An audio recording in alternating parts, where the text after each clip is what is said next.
Awesome. Well, before I jump into what I want to talk about today, I'd like to thank the presentation team for probably putting two of the most compromising photos they could have. But I guess it could have been worse, and they could have stuck this one in there. It's a picture of me from graduate school, probably about 15 years ago. But like Liz says, my main job at USANA is really to run this website. Well, it's to manage the Department of Health and Science Education, but our main tool is AskTheScientist.com, and I saw a lot of hands go up, and I'm thankful for that. And you know, the site is set up to give you general health and wellness information, so it's a great resource for you all to go to and educate yourselves on health and wellness. But then the other side of the site is all about USANA products. So if you really want to learn more and educate, it's another great place to go to learn about specifically USANA products. But the other thing I encourage you to do is to reach out to your teams. Teach your teams how to use the website. I don't know how much time you guys spend on the phone answering questions or on WeChat or Facebook answering questions, but if you can train and teach them to go to AskTheScientist.com, think of how much time that can free up for yourself or through your entire organization. So just a great resource.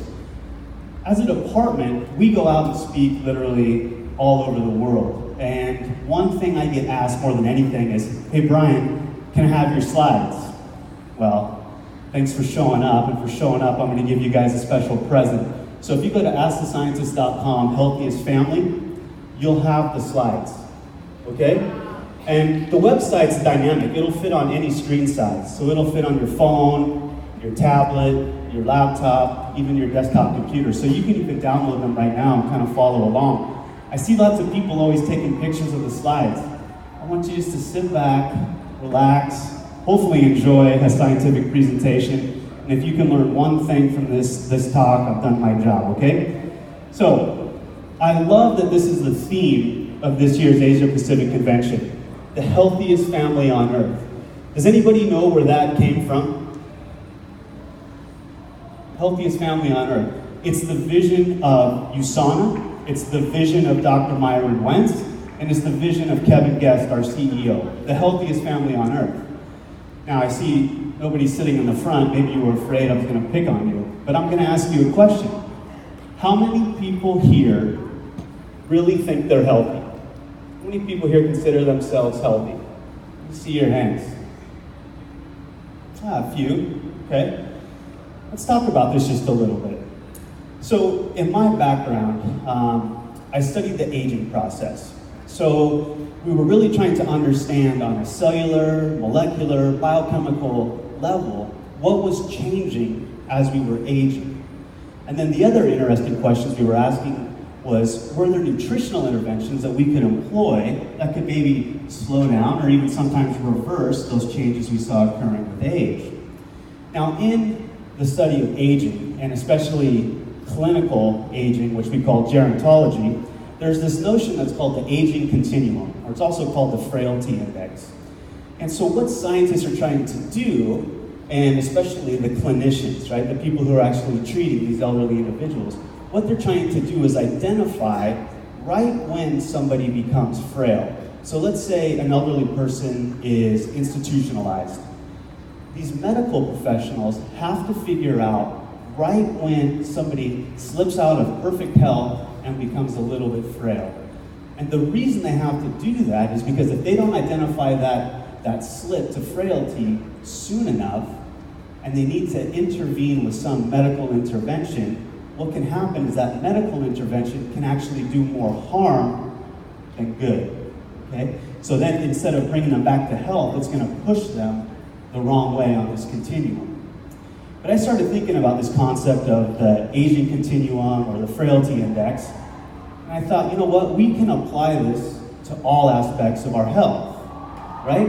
So thinking about those 8 pillars of health, and these 8 pillars, they're really wide-ranging, and I want you to think about where you are on this continuum from these general 8 pillars of health, and they can be physical, nutritional, emotional, social, spiritual, intellectual, financial, and environmental, okay? So think about those, and unfortunately I don't have a ton of time to go into it. I'm going to focus today mostly on the physical and nutritional aspects of these 8 pillars. But again, we have a great article up on AskTheScientist.com. If you want to learn more about these 8 pillars, what they are, and what you can do to improve your health in those aspects, again, I encourage you to go to the website.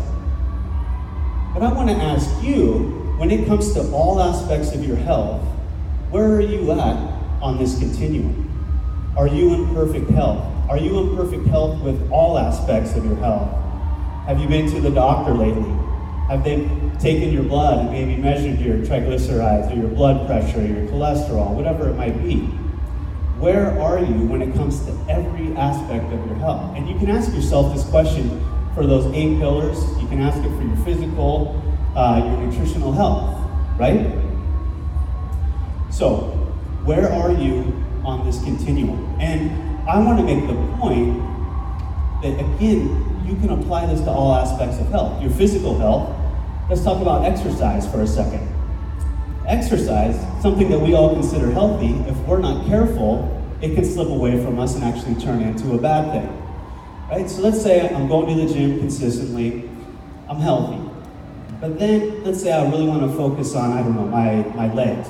And I go there and I'm just doing a whole bunch of squats over and over and over again. I come back, the next day I'm going to be sore. But I'm going to go back to the gym, I'm going to do more and more squats. What's going to happen? You're going to get more sore, right? And then if I go back to the gym again and I do more squats, I'm just going to get more and more sore. So you can see I'm starting to slip the wrong way on this health continuum. If I keep doing it, I risk the chance of pulling a muscle, I risk the chance of maybe tearing a ligament or a tendon, maybe even damaging my joints, right? A healthy activity, if we don't recognize when we're first becoming a little bit fragile in our health, we can move the wrong way. But the sooner we identify when we start to move out of perfect health into this little bit of a fragile state, we can very easily bring it back. Okay? So that's a healthy thing that can still lead to negative consequences. What about an unhealthy thing? I like to talk about weight when we talk about the health index. So honestly, I could probably lose a couple pounds or a couple kilos. I don't know, maybe a lot of us out here would also like to lose a couple pounds or a couple kilos. But is it easier to lose 1 kilo or is it easier to lose 2 kilos? 1, of course. Is it easier to lose 2 kilos or is it easier to lose 5 kilos? 2, right? So you see, the sooner we can identify when we're slipping out of perfect health, the sooner we can intervene and the sooner we can bring ourselves back to optimal health. You can keep going, 10 kilos, 15 kilos. I don't know if it's the same over here in Asia. I mean, you guys look pretty young and fit, but back in the United States, you've probably seen pictures. We have people who are enormous in the United States. Enormous, morbidly obese. They have to ride scooters around the shopping mall to be able to buy the things they need to do. So that weight has become ultimately a disability, and if they don't do something about it, all of that weight will have negative consequences. Okay? So think about yourselves. Where are you at in every aspect of your health? Are you truly healthy? Where are you at on this continuum? Okay? Let's talk about this a little bit more, and I'm going to kind of fall back on my expertise in aging. And aging is so interesting to couch this conversation because when we were studying aging, we would look at aging in one of 2 ways. We would look at aging as being a slow disease progression, or we would look at certain disease states and think of them as accelerated aging. Okay, so I hope that makes sense. So let's talk about aging for just a second. Right now around the world, on average in modern societies, we are living about 80 years of age. Some countries a little bit less, some countries a little bit more, but on average, we're living to be about 80 years of age. Just about 100 years ago, right at the beginning of the 20th century, we lived to be about 55 years old. So it took just a little over 100 years to get a 25-year increase in lifespan. So we're living longer, and then as a population, we're actually getting older. So you can see the red line, the population that's 85 years of age and older, the orange line, that population that's 65 years and older. And then just for fun, does anybody know how long we lived around the year 0? the start of our modern calendar? Any guesses? It's about 30. Okay, we lived to about 30 years of age at the year 0. So think about that. It took almost 2,000 years to get a 25-year increase in our lifespan.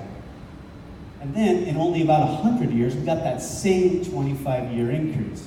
It's no doubt due to better hygiene, advances in medicine, and also nutrition as well. So pretty cool. So we've never lived longer on the face of this earth. Again, I see a lot of young people out here, and you'd be like, well, this aging thing doesn't apply to me. But I want to tell you, it's never too soon to start thinking about this. Because think back to that health continuum. What's the one thing that's pushing you always and constantly the wrong direction on that health continuum? It's time, right? Time is always working against you. You have to be diligent with your health to stay in that healthy range of that health continuum. So when would you guess aging begins? What do you think? It's a lot earlier than you think. Look, here's some statistics. So through the course of our lives, from about 18 years of age and beyond, our reaction time slow. Okay, our eyes will all need reading glasses in our 40s. Our ears, they start to deteriorate in our 20s, and then look at our heart and our lungs, right? Our heart rate starts to slow, our breathing rate, capacity goes down. It's no accident that most elite athletes are in their early to mid-20s. It's rare to see an elite athlete in their 30s and especially 40s because we're in optimal health very, very young in our lives. Right? Our bones, we start to lose a lot of minerals after the age of 35, and it continues to be very hard to maintain muscle mass after about the age of 40. Okay? So things on that health continuum start to slip very, very soon. If we're not diligent about our health, it's going to slip away and move the wrong way on that continuum. You all know who this is, right? It's our founder, Dr. Myron Wentz, and he loves to say that we are living too short and we are dying too long. Living too short and dying too long. But what does he really mean? Well, it turns out Dr. Wentz is actually referring to the scientific literature. The fact of the matter is, we lead the last 10 years of our lives suffering from some sort of chronic condition, or the technical term is a deficit of daily living. So maybe you can't button a shirt like you used to. It's hard to put your pants on or tie your shoes. I think about my mom at home. She worked in customer service for about 40 years, so typing on a keyboard. 40 years of typing, her wrists are terribly deteriorated. She can't even turn the doorknobs in her house anymore. So my dad had to go around the house and change out all of those doorknobs to that kind of lever type where she could push with the palm of her hand to get open, right? She's not gonna die from that, but it's negatively affecting her quality of life. So that's the stats. The last 10 years of our lives, we're suffering from these deficits of daily living, if not some sort of overt chronic condition. And the bottom line is that lifespan, right, that 80-year lifespan is outpacing health span. We're not staying healthy our full potential in life. So if I were to graph on here that 10-year loss in our lifespan or health span, that sets us back almost 50 years in the gains that we've made. Modern medicine, modern nutrition, okay? I want to postulate that we don't have to live like that, living too long in the wrong end of that health continuum. And so really, the question in modern medicine, modern nutrition is, how do we bridge that gap between health span and lifespan, keeping people as healthy for as long as possible? It's my opinion that that gap exists exclusively because of the decisions we're making in our lives. Okay? The decisions you're making every day for your health are affecting your health span. Let me ask you a question. How many people here think they can control their health span? How many people say no? It's kind of, you're on a genetic path, there's nothing you can do about it. How many people say, yeah, I can control my health and my health span especially? Okay, good, a lot more hands. Okay, so coming back to the field of aging, we always talked about the rule of three. 33% of your health was dictated by your lifestyle, 33% of your health by your environment, and 33% of your health was dictated by your genetics. Okay? I say you can control your health span, and if you agree with me, how many people think you can control your lifestyle? I hope every hand goes up. Now, a little more debatable, how many people think you can control your environment? It gets a little harder, right? There's family considerations, maybe we have job considerations, but if it's not maybe the country or the city you're living in, maybe it's your own local environment inside of your house or your apartment, right? You can make that more healthy. Now, what about your genetics? How many people think you can control your genetics? I see a single hand going up. Okay. Well, I'll kind of give you the punchline up front. But back when I was studying aging, we would always say, no way, you can't control your genetics. So we'd always talked about 66. You had 66 or majority control of your health span. But things have changed, science has progressed. So let's talk about each of these one by one, and I want to make the case scientifically that you can control your health span, okay? So here's a study that was done by a professor at a very prestigious university in the United States.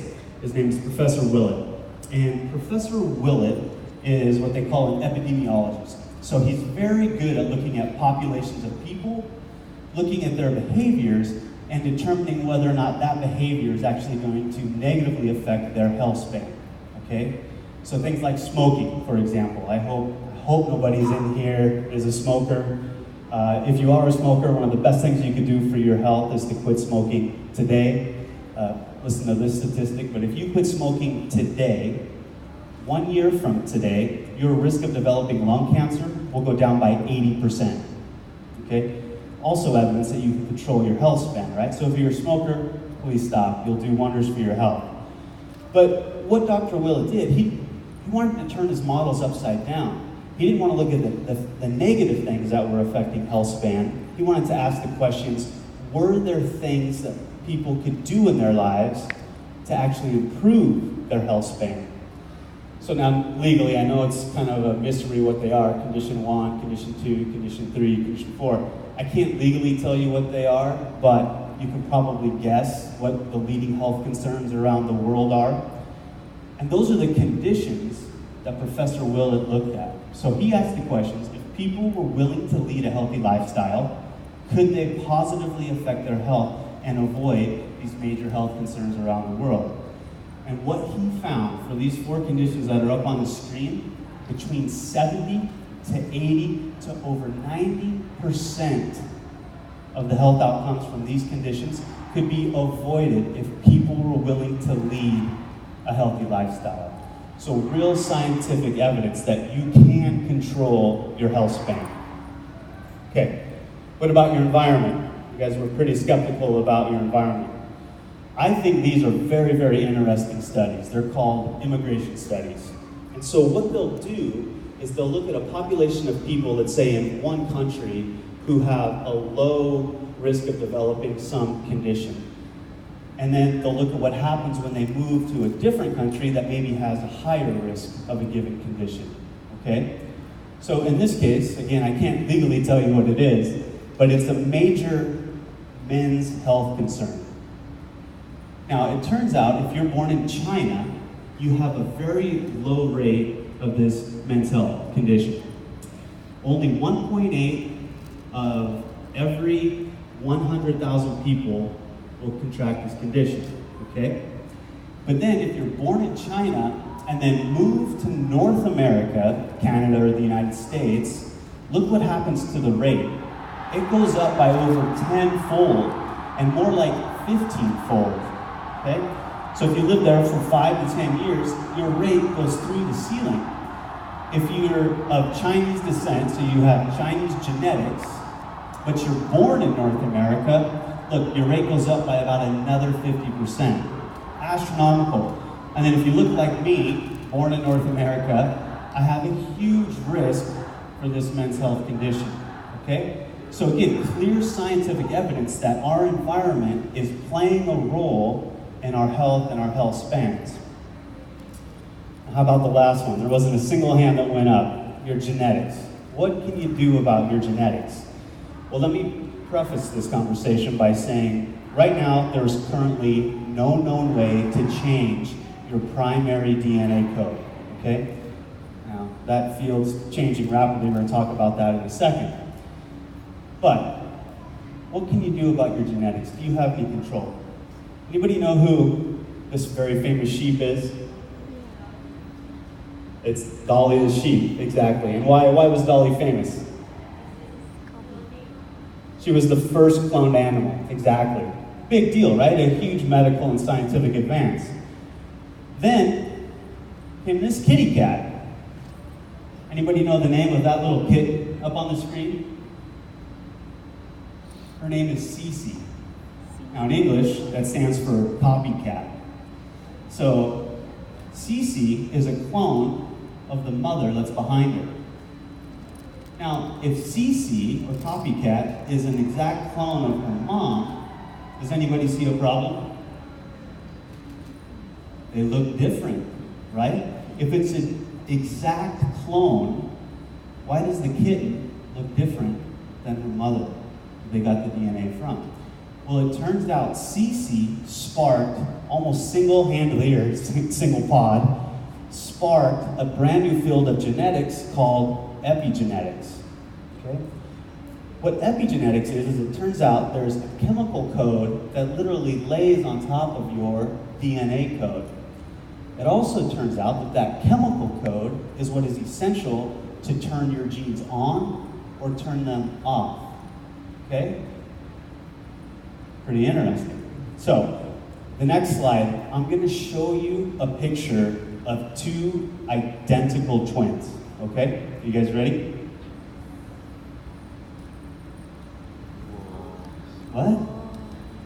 Two identical twins. Well, it turns out these mice weren't actually born from the same mother, but they're genetically identical. So scientists, they love to control every aspect that they can when they're doing their experiments. They want to control every aspect so that when they actually do an intervention, they'll know for sure that it's that intervention that's having the outcome. So scientists love to use different experimental models like worms, flies, in this case mice, rats, because they can control the genetics. So these two sisters have the exact same genetics. The difference between these two mice was the blonde mouse on your left, her mom was fed an unhealthy mouse diet and was not allowed to exercise. The mouse on your right, that dark-haired mouse that's got that nice shiny cloak, it's got a healthy body weight, her mom was fed a healthy mouse diet and allowed to exercise. Pretty cool. So it turns out how that mother was living her life was affecting what genes were turned on and turned off in her children. Crazy, same genetic background. I told you there's no current way to modify our genes. That technology is changing. These two monkeys were recently cloned just earlier this year out of China.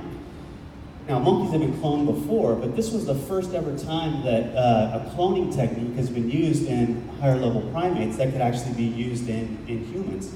So this genetic wave is coming, and genetics is going to play more and more in our health in the future. So, okay, Brian, you told me about sheep, you've told me about kitty cats, you've told me about mice, you've told me about monkeys. Does this actually happen in you and I? Well, the answer is yes. How we're living our life is affecting that chemical code or that epigenetic code that's sitting on top of our DNA, okay? So, you don't need to know the specifics here, but this was a study done in identical twins. Scientists have to always make everything complicated. They call it monozygotic twins. That just means identical twins. Then what these scientists did was they looked at that chemical code that's sitting on top of their DNA when these two twins were 3 years old. Again, you don't need to know the specifics other than those black and gray lines. Can you see how they line up pretty well when they're 3 years old?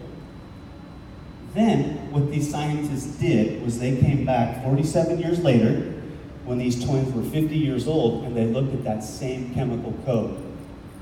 Now, can you see how those lines are clearly different?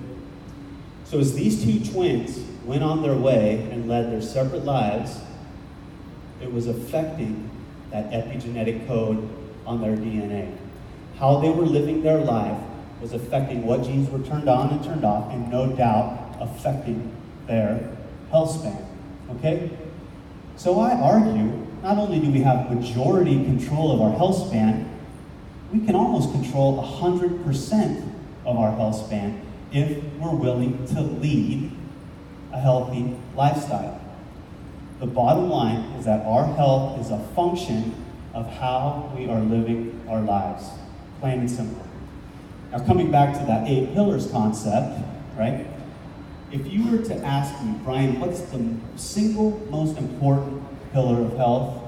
I would have to say nutrition. I think they're important, they're all important, and they all feed into our overall health. But if you made me choose one, I would choose nutrition, okay? I can argue nutrition affects your lifestyle. It's probably what you're eating that's affecting your environment, and your nutrition clearly affects that epigenetic code. Let's do a little thought experiment, okay? I don't know if you know anything about me, you know I'm an avid gardener. I love houseplants, okay? So I'm gonna do a little thought experiment with you all as it relates to plants. So I'm gonna be over here in Singapore for about 10 days. If I leave that houseplant unattended back home, so I'm not watering it, I'm not fertilizing it, right, giving it proper nutrition, what's gonna happen to that plant? It's gonna kind of start to wilt a little bit, maybe not be so happy. It might look like that when I get back. Is that fair to say? Now, is it also fair to say that when I get home and my plant looks like that, if I pour a bunch of love into that plant, the water, the fertilizer, and I'm just really diligent about taking care of that plant, do you think I can nurse that plant back to health? Yes. I say absolutely.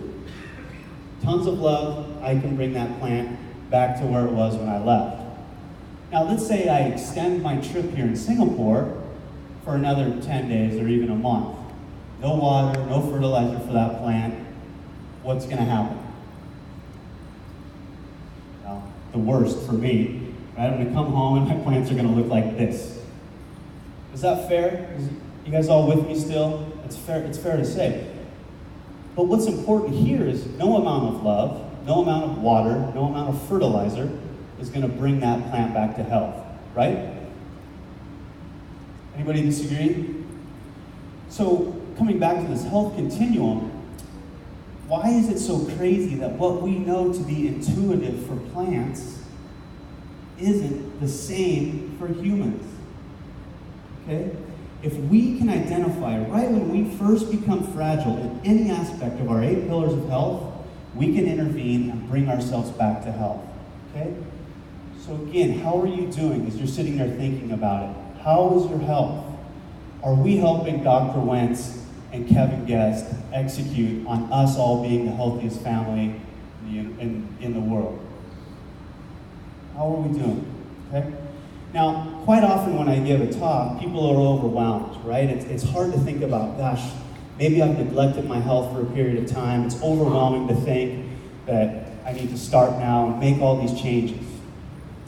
But it comes back for me to that old analogy. When's the best time to plant a shade tree? When is the best time to plant a shade tree? I see people saying today, but it's actually 100 years ago, right? The best time to plant a shade tree was 100 years ago, so you could actually enjoy the shade. But when's the second best time to plant a shade tree? It's today, okay? So don't beat yourselves up. If you've neglected your health for a period of time, just let it go. Don't let it be a stress. But if you start today, you can really start to make huge changes in your health outcomes and your health span. And again, it's nutrition where I would like us to make our first focus, okay? I think we've been overthinking it. Why do I say that? I think we've been overthinking it because it's just, there's so much information out there. We all have that friend or that family member who's the expert, who knows everything. I mean, think about when you go to the internet and you search a term, look at all the information that comes back. We have overcomplicated nutrition. We got so worried about the tiny little minutia that we've gotten away from the big picture. Now, I don't know if any of my bosses are in the room, and at the risk of talking myself out of a job, nutrition isn't rocket science. It's not complicated, it's not difficult. Do you know they haven't found an essential vitamin or mineral in the last 75 years? We have known for 75 years the vitamins and the minerals our bodies need to function optimally. Okay? We're overthinking it. And what I want to encourage you to do, if you want to make changes in your nutrition, let's get back to the basics. Let's start talking about fundamental nutrition. Okay?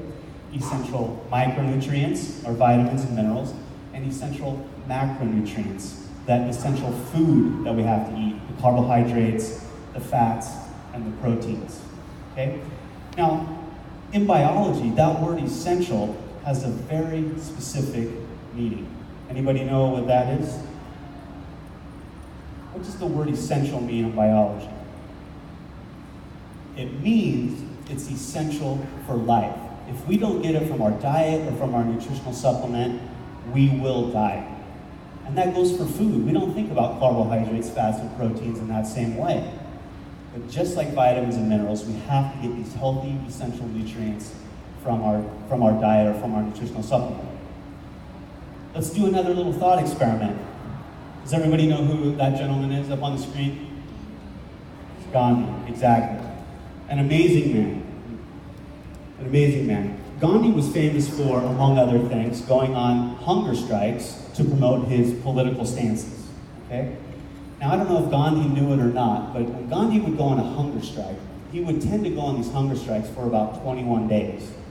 And it turns out it's that 21-day period that becomes pretty important. So for those 21 days, Gandhi would just kind of sip on water and not eat food.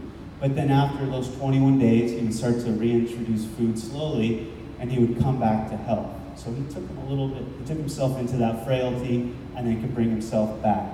Okay?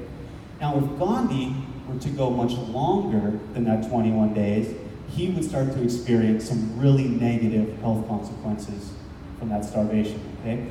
And if, especially when we start getting into 30 days, and then if he went much longer than that, he's eventually going to die from that starvation. Now, let me ask you a question. If Gandhi were to pass away from starvation, would he die from a micronutrient depletion or a macronutrient depletion? How many people say micro?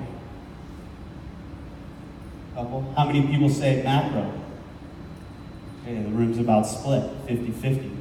It turns out if Gandhi were to die, he would die from a macronutrient depletion. Why is that? Well, our heart runs almost exclusively on fat, okay? So as he's getting skinnier and skinnier and his body is dipping into those fat reserves, he's running out of fuel to power his heart. So most people tend to die from a heart attack when they die from starvation. So you can almost argue that food, those essential macronutrients, are more important on the short term, okay? But I argue that it's that micronutrition that's essential for that long-term health and that optimal health span that we're all striving for. So this slide is a very complicated slide, but we're going to walk through it, okay? This is some work that was done by a different professor at another prestigious university in the United States. So this is work done by Professor Bruce Ames. Bruce Ames now has this body of work that he calls the triage theory of aging. The triage theory of aging. Well, what is triage? You know, let's say maybe there's a big bus crash outside of the convention center here. What's going to happen is all those medical professionals are going to race into that bus crash, and they're going to determine what individuals they can save and what individuals are hurt so badly that they have to let them, unfortunately, pass away so they can ultimately save more lives, right? Triage. Well, Professor Ames has this triage theory of aging. So just like we were talking about short-term survival with Gandhi, our bodies have a similar short-term survival mode when it comes to micronutrients. So I'm going to pick on vitamin C for a little bit. If I stop eating vitamin C, we're actually talking very similar timelines that we were to those macronutrients. By about 1 month, I'll start developing the symptoms of scurvy. As I get into 2 months and then 3 months, somewhere in that 3 to 4 months, I'm ultimately going to die because I stopped eating vitamin C, an essential micronutrient. Okay? That's scurvy. So again, our bodies are worried about this short-term survival. And what Professor Ames postulates is that our bodies will rob vitamin C from mechanisms that are associated with long-term health to make sure that we're surviving the next day, the next month, and so on and so forth, okay? But, now, our governments around the world, they set these kind of minimum levels, right? In the United States, we call them recommended daily allowances. Your government's gonna call them something very, very similar. But they set these minimums that we all need to get from our diet every single day so that we don't develop these diseases of nutritional deficiency, okay? But what has been shown in the scientific literature, if we're talking about optimal health, is if I eat just a little bit more vitamin C, I can actually help my energy production. If I eat a little bit more vitamin C, I can help my cardiovascular health, okay? So if this is a continuum from bottom to top, where would you prefer to live? At that minimal level? Or would you prefer to be in that optimal level? I hope everybody agrees. They would rather be at that top. Let's keep all of our systems filled up, in this case with vitamin C, so that we can achieve optimal health. Now, just for fun, if I were to eat, let's say, an orange, right, a great source of vitamin C, right, my vitamin C level is going to go up. But is my vitamin C level going to stay up forever, like it's depicted on this graph?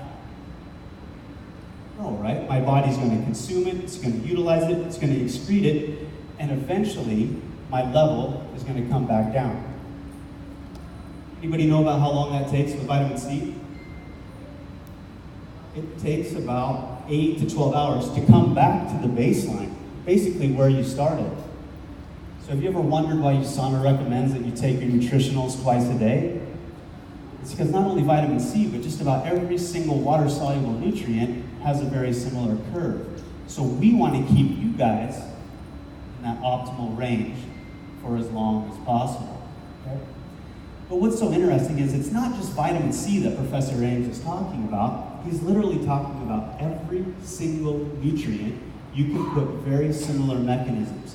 And we need to stop thinking about these minimum amounts of nutrition. So yeah, we've known for 75 years what we need to survive. But what we need to do is start thinking about optimal, advanced doses of nutrients to maximize these health mechanisms. Okay? Now, is there any data to suggest that if we keep those things topped up in the optimal range, it's going to have a benefit? This was a study that was done by the Council for Responsible Nutrition. And what they did was they looked at a number of different health outcomes. Here related to heart health, metabolic health, eye health, and bone health. Okay?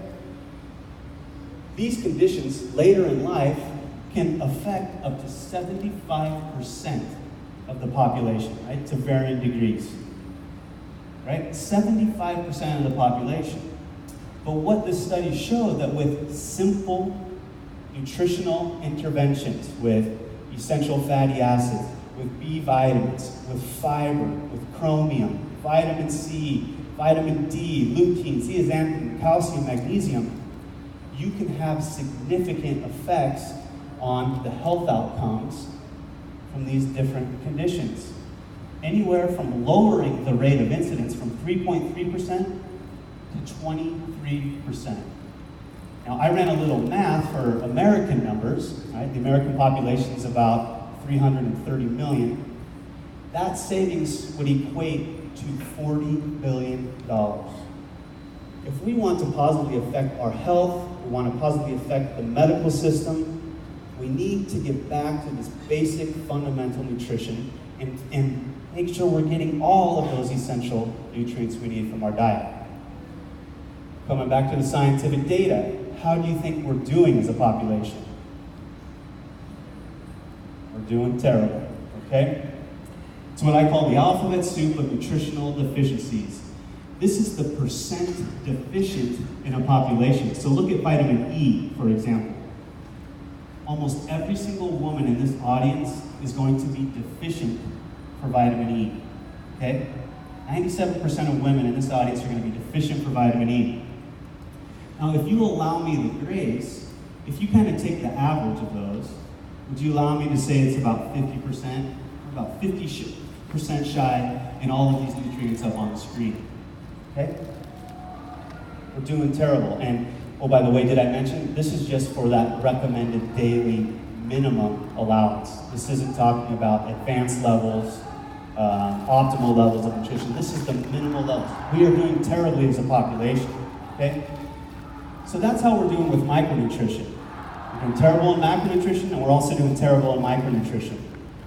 But the reality is, I don't want to say necessarily that one is more important than the other, because the reality is they need to work together. Okay? Think about your cells for just a second. My mind works in very simple pictures and analogies. If this whole screen is our cell, I like to think of our cell as being little factory assembly lines, okay? Just like this old automobile assembly line, right? That's our cell's job, is to make stuff our cells and our bodies need to live that optimally healthy life. I like to think as the car as being like that macronutrition. Okay? I like to think of the workers as being those micronutrients, those vitamins and the minerals. So what happens if the car stopped coming down that line? The workers are just going to stand there, not have anything to do. Well, what happens if I pull those workers off of that assembly line? What's going to happen? None of those cars are going to get made, right? Now, again, if you allow me that grace of 50%, right, that's what we're talking about in our condition. If I pull 50% of those workers off of that assembly line, what's going to happen? Are cars still going to get made? Yeah, cars are still going to get made, but is that assembly line, is that little factory working as efficiently as it could? Again, that's what we're talking about with our human condition. We are talking about a subclinical nutritional deficiency throughout our population. That's the role of nutritional supplementation, whether it's vitamins and minerals or macronutrients. It's to make sure we're topping up our assembly lines so that we can function as optimally as possible. And that's why I'm so proud to work for and represent this company. This is how USANA is thinking about nutrition, whether it's skincare, foods, or its supplement lines. We are thinking about foundational nutrition. Again, stop overthinking things.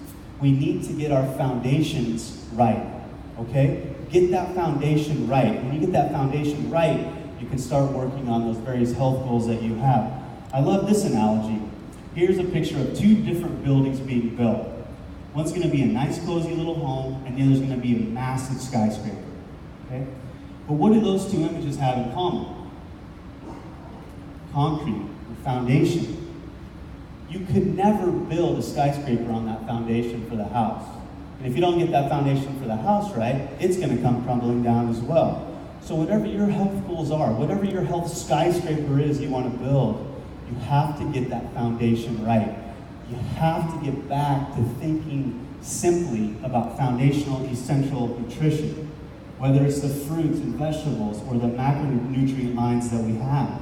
And I literally have a shake every single day for breakfast. I know I'm getting healthy macronutrients, and I know I'm getting healthy macronutrients at a relatively low caloric penalty. Okay? Fuels me up, makes me feel great. hear me, if you're gonna hear one thing today, let's get back to the basics. Everybody needs to start with the essentials. And you need to start with the essentials for two reasons. You need to get that foundation right, but the entire product line at USANA was designed to be built off of that foundation. People come to me all the time and say, Brian, I'm taking Precosa, my joints feel great. Brian, I'm taking Vision X, my eyes, wow, it's great. But what they're missing is that foundation. They're not getting that foundation right. Vision X, Precosa needs ingredients that are in the cell essentials. So if you're an adult, be on the cell essentials. If you're pregnant or thinking about becoming pregnant, consider the prenatals. If you have children, don't forget about them, because pound for pound, kilo for kilo, children actually need more nutrients because they're building and growing, okay? So get right with that cellular assembly line. Why? Because if we have healthy cells, what do we have? Healthy us. Okay? So I'm gonna ask you one last time. How are you doing in your various 8 pillars of health? How are you doing with your physical health, your nutritional health? How are you doing? Where are you living on this health continuum? I'll leave you with this. I hope you are willing to take control of your health span. And if you are, what I'd like you to do is write down just one thing to get started. Or if you've already got that one thing, maybe write down 2 or 3 things. Maybe it's going for a 30-minute or 60-minute walk every morning. Maybe it's getting up and getting to the gym, maybe before work or after work. Maybe it's taking your cell essentials twice a day. What is that thing you're gonna do to get you on that path for optimal health and an optimally long health span? If you can incorporate those habits into your daily routine, what do healthy habits make? It's gonna increase our health. And if you'll do those habits just one at a time, day by day, eventually they will become second nature. And I promise you, you will improve your physical condition. And we will also help Dr. Wentz and Kevin Guest execute on their vision of the USANA family becoming the healthiest family on earth. So thank you very much for your time, everybody.